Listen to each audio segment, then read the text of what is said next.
How's it guys, Stuart here from Upstream Flyfishing.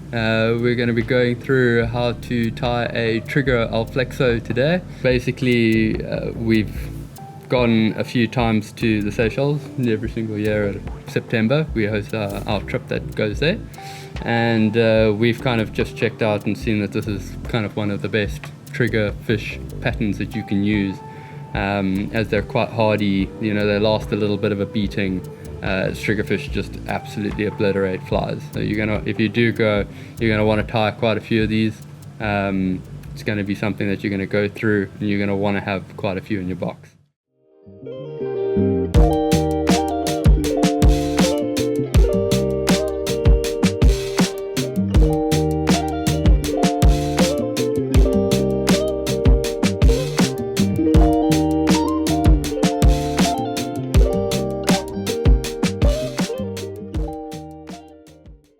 I'm busy tying up a whole bunch of flexes for our clients that are going now in September. You can see I've got a pink one, I've got an orange one, I've got a whole bunch of different colors that we've kind of perfected over the past few years, chatting with the guides and us going there ourselves. This over here is kind of what we would use in a natural kind of crab imitation. You've just got a little bit of sand vibes to it, and it's got a little bit of mottling over the top. This is a very natural type of imitation for a crab.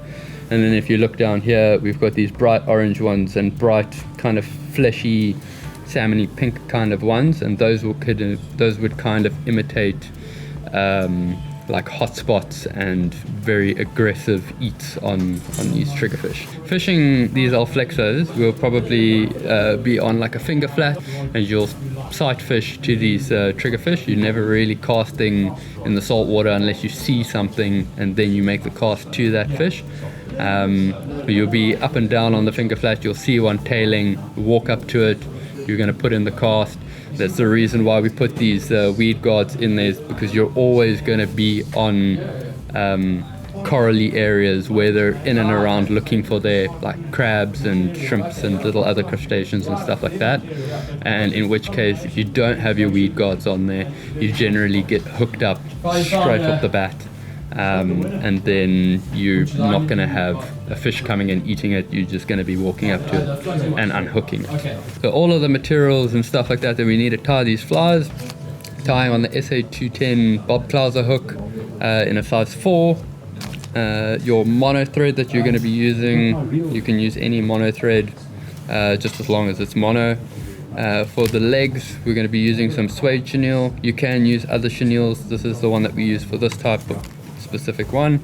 And then obviously your flexo material, stuff like that, obviously is flexo. I am using some 30-pound hard mono. You can use anything for your weed guards. And then I also use a Copic marker or Sharpie. You can use any color that you want to, depending on what type of look that you're going for. So for the eyes, I've used a hairbrush and just cut off all the little bits and pieces, and I use those, I put them in a bag. That one you can get from a Clicks. Everything else you can get here at Upstream Flyfishing. Okay, cool, let's get started. So you want to lock your hook in the vise there quite solidly, because you are going to be manhandling this guy. And we're going to be tying with mono thread today. So the one thing about mono is that it slips all over the show. So whenever you're tying with it, you want to be tying with extreme tension. It's a very strong thread, so you can really put the pressure on, and you can really get in there, and you want to kind of put your thread down right in the middle of the shank. And basically what we're going to do is, for most flies, you don't really need to put a layer of thread down over the whole fly, because this section of the fly over here we're not really going to be doing any tying on. So we kind of want to start where we're going to tie in our first material, in which case in this one is going to be a 4mm tungsten dumbbell, and we're going to tie it pretty much right in the middle of the fly. And you want to kind of cross over and maybe go around the bottom, You really want to pull that in nice and tight. You don't want that dumbbell to be slipping around anywhere. Try and see if you've got it nice and level. And once you're done with that, you can take your super glue. You'll put a little dollop on the bottom. That's just going to hold it together quite nicely. You really don't want your dumbbell or any bit of your weight moving around at all. Once you've done this, you can kind of go down the shank. You can go touch and turns. I kind of just make sure to get all the way down to the bend. You kind of want to go a little bit over the bend. If you've got a rotary vise, it might help to just tilt the fly just a little bit. It'll prevent your thread from just like slipping and sliding all over the show. And then we're going to take our flexo material, and you're basically just going to thread it over. You kind of want to hold the one side down as you thread it over, because if you just thread it over, what will happen is it'll just flare all the ends out, and you often find that you just end up not having that weave in the back end of your flexo. And once you've done that, you're going to hold the flexo material there, and you're literally just going to throw your thread over 2 times, and you're going to slowly ease up on the tension, and you'll see that you've kind of got your thread wraps there, and you can kind of move them around a little bit before you kind of put the extreme tension on there. And you want to move it so that it looks nice. You're obviously still keeping your pressure on there, and then once you've done that, you're going to go around a few times on that spot. And then very importantly, you want to go around onto the shank of the hook. You want to actually go back onto the shank of the hook, and this is going to lock it in place there. This is also going to keep your flexo from just opening up once it's all done and just sliding all the way down the hook shank. And once you've done that around the hook shank, you can then go back up to your tie-in point, and you're going to just give it a few more thread wraps. Tilt your vise just so that it doesn't all fall apart. Come in there with your super glue. You can really just coat it nicely. You want to try and see if you can coat it all the way around, also on that spot where it's on the shank. And then while it dries like this, I like to flare it out. You kind of want to pinch it so that you're going to kind of get that crab shape. Pop it through the eye, and I kind of just pull it behind the vise. This kind of allows for the back end of the flexo to be flared, so that when you put your super glue in there, it's actually drying with the flexo open. Because a lot of guys will dry it with it closed, and then you've got this like very wonky back end of your flexo, and the front end looks nice and perfect and round, and the back end looks like really like bullet shaped almost, which is not really what you want. So then you're gonna get in there, cut your mono, that comes off. Now you can take your thing there, and you'll see that that's nice and flared open there, so it's ready for your front end tie, in which case, yeah, we're going to get onto that. So now what I like to do is you actually want some solid, you want to be able to pull the mono thread quite hard. You want to be able to control that tension when you go in for this tie. So what you're going to do is you're going to pull the flexo tubing quite nice and tight, and you want to try and see where the eye of the hook is. And you're going to keep a visual mark of where the front end of the eye is, and you're going to do 2 loose wraps. And you're going to kind of see where the front end of the eye is, and you're going to lock it in. You're going to lock it in, and you're going to pinch down just a little bit with your mono so that it creates some tension, and you're going to slide that loop over the eye. And I found that is the right amount for you to get the right shaped flexo, and this will work across all flexo tubings.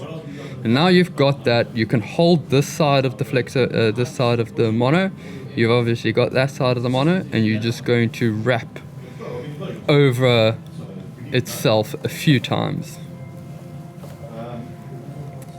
So what's important here? To keep tension the whole time? Keep tension the whole time. You don't want to be letting up. As soon as you let go of tension, it's going to just fall apart.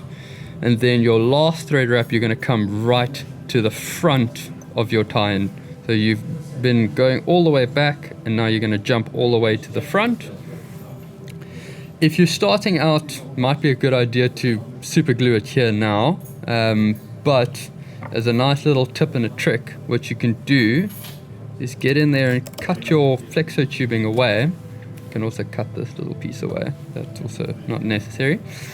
And get in there, and you're going to hold your bobbin so that it's got a little bit of tension.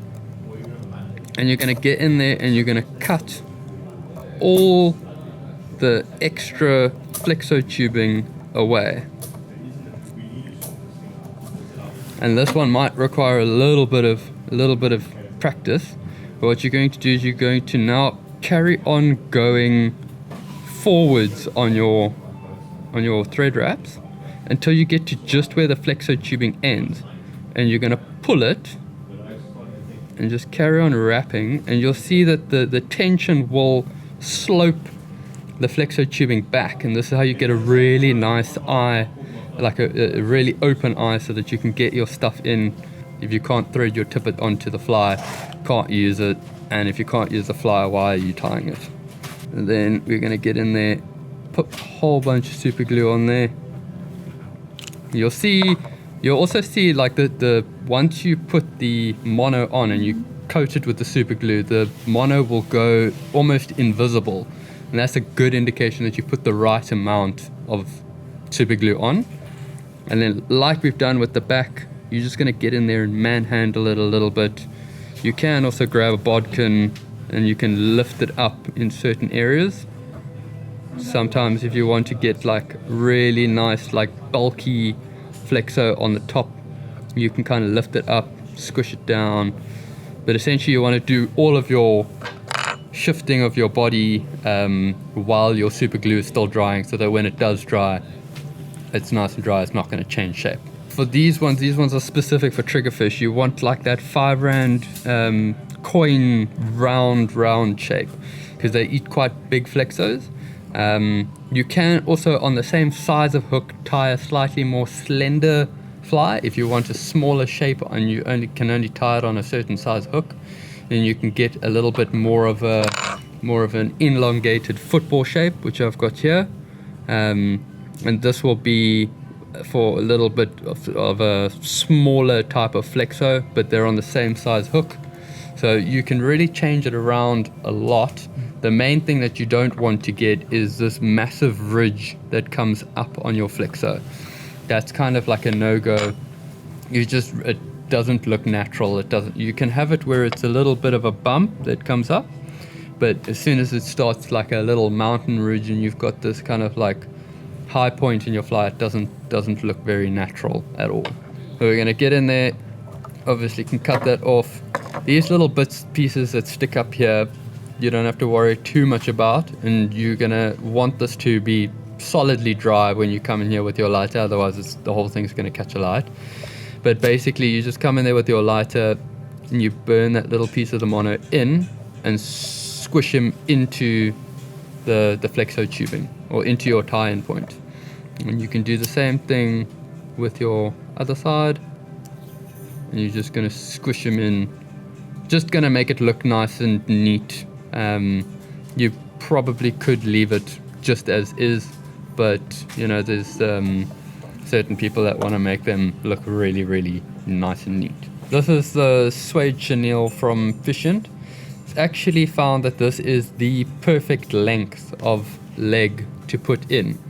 So if you're doing like a whole bunch, like you'll obviously notice I've got a whole bunch there that I'm busy going through. I'll sit and I'll cut this whole card quite literally down the side here,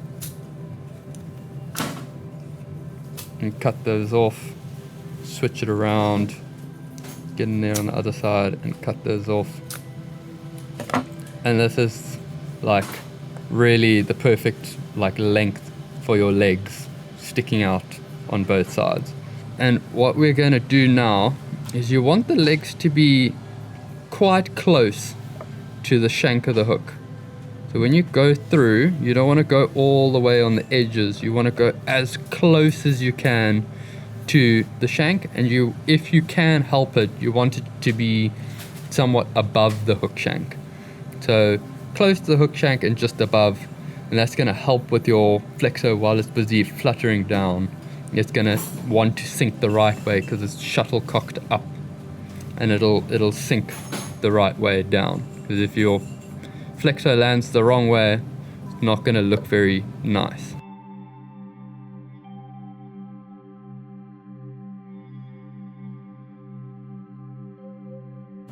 Basically, once again, you go through there, come out the other side, and you can really pick out which hole you want it to come through. I don't think there's any specifically right way or wrong way to do it. And then you just put the tips of the chenille through, and you want to hold the back end, because sometimes if you pull it, the whole thing will just shoot through. And you just want to hold the back end of the chenille, hold the front end, and you're just going to wiggle it through, pull it out the other end, and that way you'll have all your legs in the right way. You can thread them individually, you can thread them all at the same time. I find it's easier to thread them all at the same time. And then you're basically just going to massage your legs a little bit, make sure that they're all sitting in the right areas. You don't want the legs to be crisscrossing. And then once you've got that, your legs are good to go. And then we can pop in some eyes. What eyes are these? So these are hairbrushes. There's a hairbrush that I got from Clea, and I literally just cut all the little bristles off. You're literally just gonna grab one, grab two. These come in two different colors if I'm not mistaken. They come in a red color and they come in a pink color. I literally just cut them all off and put them into a bag. Once you got a bag full of them, they're good to go. And you're just going to take them and try and see if you can thread them through. And I like to angle them straight up, so when you kind of see the crab, it kind of looks like crab looking back at you. You kind of want to try and find a very safe area between putting them in the middle of the fly and putting them right close to the legs. You can kind of like look at it. If it looks a little bit wonky, like this one looks a little bit too wonky, so where the eyes are, you kind of want them to be a little bit close to the legs here. You know, if you put it in and you don't like it, you can always take it out and you can put it in in another spot. It's not to worry. Nothing is final until you super glue it, you know. And I like to have them pointing straight out. And you're going to cut these little pieces off in a little bit, which you'll see now. And then I'm going to put in a weed guard. So I normally just cut a little piece of 30-pound fluoro. I'm pretty sure you can use whatever type of material that you want. But essentially you're going to grab a bodkin, and you want to kind of right close into your tie-in point over here. You're going to take your bodkin and you're going to almost drill a hole right through your flexo material. And sometimes you might have to be quick because it opens and closes, but when you take your bobbin out, your bodkin out, you're going to thread in your your fluoro, your weed guard. And that's either side of the shank now? And you're going to pop that in on both sides of your shank, yeah. You're going to then take that out, put it in, and pull it all the way through. So you'll see, you can push it out and see it. You've done both tie-in points, and you're just going to pull it in. And now that you've got your whole flexo ready to be glued, everything's looking the way that you want it to, you can come in there with your super glue and your brush, and you can kind of just dip and dap around every single point that connects it to the flexo material.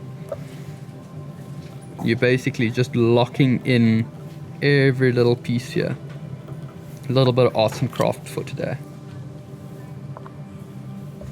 I like to flay out my weed guard, put it in there and pull it down.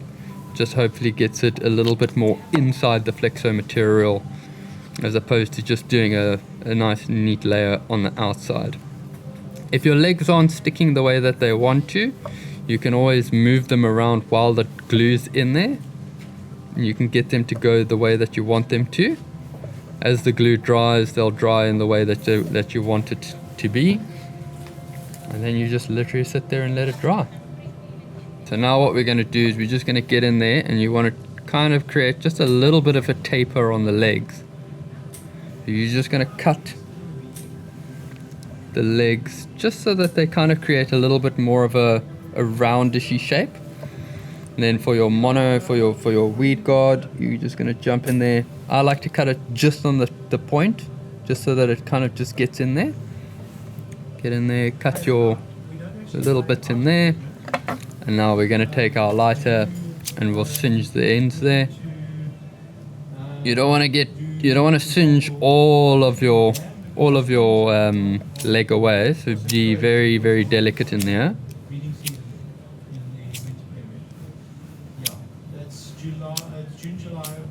There we go. Boom. And that is your flexo. And you can take a cookie marker afterwards. I'll probably do that now. Put some variations in on there. We'll try this one. And the very tips of it. You can do all the tips. I normally do all the tips first, and then I'll look at it and say, this is more so for the fishermen, you know. It might get into your head that it helps with the fish. And that is how you tie a flexo, ladies and gentlemen.